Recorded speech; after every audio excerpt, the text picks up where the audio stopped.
உங்கள் முயற்சிகள் வெல்லும் சேனல். வணக்கம். இன்னைக்கு நம்ம வந்து சுவையான டேஸ்டான ஹெல்த்தான முருங்கைக்கீரை சூப்பு பொடி வந்து எப்படி செய்யலாங்கிறத பார்க்கலாம் வாங்க. அதுக்கு தேவையான பொருட்கள் நம்ம பார்க்கலாம்.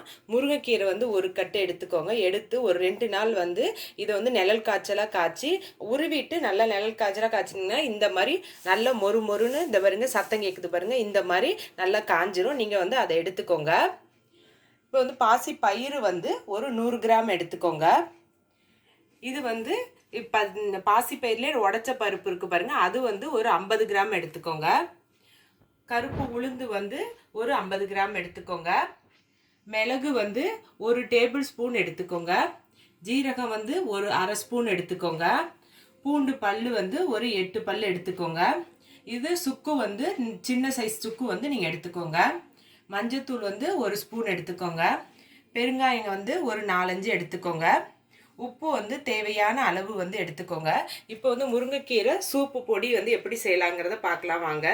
இப்போ வந்து முருங்கைக்கீரை சூப்பு பொடிக்கு வந்து அடுப்பை பற்ற வச்சுட்டு இந்த மாதிரி ஒரு பேன் வந்து போட்டுக்கோங்க. வச்சுட்டு இதில் வந்து நம்ம பச்சை பயிறு எடுத்துருந்தோம் பாருங்கள், அதை வந்து இதில் போட்டுக்கோங்க. போட்டுட்டு இதை வந்து கைவிடாமல் நல்லா வறுத்துக்கோங்க. நான் வறுத்துட்டு காட்டுறேன் பாருங்க. நம்ம வந்து பச்சை பயிர் போட்டிருந்தோம், அது நல்லா வறுபட்டுருச்சு. நம்ம பார்க்குறதுக்கு நம்ம கலர் வந்து நல்ல டார்க் க்ரீனாக இருக்கும். இது பார்த்திங்கன்னா லைட் ப்ரௌன் கலரில் மாறும். இதுதான் கரெக்டான பதம். இப்போ வந்து இதை எடுத்து இது மாதிரி ஒரு தட்டில் வந்து இதை போட்டுக்கோங்க. இது வந்து நல்லா வந்து ஆறணும். இப்போ வந்து இந்த பேன்லேயே நம்ம வந்து பாசி பருப்பு எடுத்துருந்தேன் பாருங்கள், அதை வந்து இதில் போட்டுக்கோங்க. போட்டுட்டு இதையும் கைவிடாமல் நல்லா வந்து வறுத்துக்கோங்க. நான் வறுத்துட்டு காட்டுறேன் பாருங்கள். பாசி பருப்பை வந்து போட்டிருந்தோம், அது பாருங்கள் கலரும் இதில் வந்து மாறிடுச்சு. இப்போ வந்து இதையும் எடுத்து அந்த தட்டிலே நம்ம இதை கொட்டிக்கலாம். அடுத்தது இந்த பேன்லேயே நம்ம எடுத்து வச்சுருந்த இந்த உளுந்து இருக்குது பாருங்கள், இந்த உளுந்தையும் வந்து இதில் போட்டுக்கோங்க. போட்டுட்டு இதையும் கொஞ்சம் நேரம் கைவிடாமல் வறுத்துக்கோங்க. நான் வறுத்துட்டு காட்டுறேன் பாருங்கள். நம்ம உளுந்து போட்டிருந்தோம், உளுந்தும் வந்து நல்லா வறுபட்டுருச்சு. உளுந்தோட வாசனை வரும் நமக்கு, அதுதான் கரெக்டான பதம். இப்போ வந்து இதையும் எடுத்து இந்த தட்டிலே வந்து இதை கொட்டிக்கோங்க. அடுத்தது மிளகு எடுத்துருந்தேன் பாருங்கள், அடுத்து ஜீரகம், இதையும் வந்து இதோடு சேர்த்துக்கோங்க. சேர்த்துட்டு இதையும் வந்து கொஞ்சம் நேரம் வந்து வறுத்துக்கோங்க. வறுத்துட்டு நான் உங்களுக்கு காட்டுறேன் பாருங்க. மிளகும் ஜீரகம் போட்டிருந்தோம், அது வந்து கொஞ்சம் நேரம் நல்லா வறுபட்டுருச்சு. இப்போ வந்து இதையும் எடுத்து அதே தட்டில் வந்து சேர்த்துக்கோங்க. இது எல்லாத்தையுமே வந்து தனித்தனியாக வறுத்துக்கணும், அதுக்கப்புறம் சேர்த்து நம்ம மிக்ஸி ஜாரில் அரைக்கணும். இப்போ வந்து அடுத்தது வந்து சுக்கு எடுத்துருந்தேன் பாருங்கள். சுக்கை வந்து நான் 1-2 அப்படியே தட்டிக்கிட்டேன். இந்த மாதிரி தட்டிக்கோங்க. தட்டிட்டு இதையும் போட்டுக்கோங்க. அடுத்தது பெருங்காயம் எடுத்துருந்தோம், அந்த பெருங்காயத்தையும் போட்டுக்கோங்க.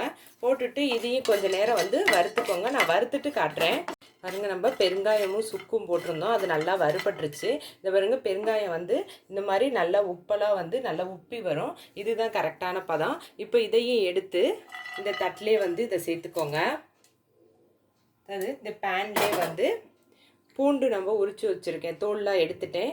இதையும் இதில் போட்டு இதையும் வந்து நல்லா வறுத்துக்கோங்க. நான் வறுத்துட்டு காட்டுறேன் பாருங்கள். நம்ம பூண்டு போட்டிருந்தோம், பூண்டோட கலர் வந்து இந்த மாதிரி கலரில் வந்து மாறும். இதுதான் கரெக்டான பதம். இப்போ வந்து இதை எடுத்து இந்த அதே தட்டில் வந்து இதையும் இது வந்து சேர்த்துக்கோங்க.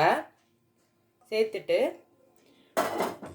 இதே பேனில் வந்து நம்ம முருங்கைக்கீரை எடுத்துருந்தேன் பாருங்கள், இதையும் கொஞ்சம் நேரம் லேசாக ஒரு 5 நிமிஷம் மட்டும் இதை வந்து வறுத்துக்கோங்க. வறுத்துட்டு நான் காட்டுறேன். நம்ம முருங்கைக்கீரையை போட்டிருந்தோம், அது நல்லா வறுபட்டுருச்சு. இங்கே பாருங்க, இப்படி கையில் நீங்கள் இப்படி பிடிச்சிங்கன்னா இந்த இது வந்து நமக்கு வந்து பிடிச்சா அந்த சூடு வந்து பொறுக்கிற அளவுக்கு இருக்கணும். அதே மாதிரி இங்கே பாருங்கள், இந்த கையிலே நான் அப்படி நொறுக்கிறேன் பாருங்கள், இந்த அளவுக்கு நீங்கள் வந்து வறுத்துக்கோங்க. வறுத்துட்டு இதை அடுப்பை வந்து ஆஃப் பண்ணிக்கோங்க. இதையும் ஆற வச்சுக்கோங்க. ஆற வச்சு நான் மிக்ஸி ஜாரில் அரைக்கணும். அடுத்தது காட்டுறேன். நம்ம பருப்பெல்லாம் வருத்தம் பாருங்கள், அது சுக்கு பெருங்காயம் எல்லாமே நல்லா ஆற வச்சுட்டு மிக்ஸி ஜார் வந்து நல்லா தொடச்சிட்டு அதில் வந்து போட்டுக்கோங்க. போட்டுட்டு இதை வந்து வந்து கொஞ்சம் கொரன்னு அரைச்சிக்கோங்க. நான் அரைச்சிட்டு காட்டுறேன் பாருங்கள். இந்த அளவுக்கு வந்து கொஞ்சம் கொரப்பாக வந்து அரைச்சிக்கோங்க. நம்ம அந்த அரைச்ச இதுலேயே வந்து மேலேயே வந்து கீரையும் வந்து இதில் சேர்த்துக்கோங்க, முருங்கைக்கீரையை. அடுத்தது மஞ்சத்தூள் எடுத்துருந்தோம், இந்த மஞ்சத்தூளை போட்டுக்கோங்க.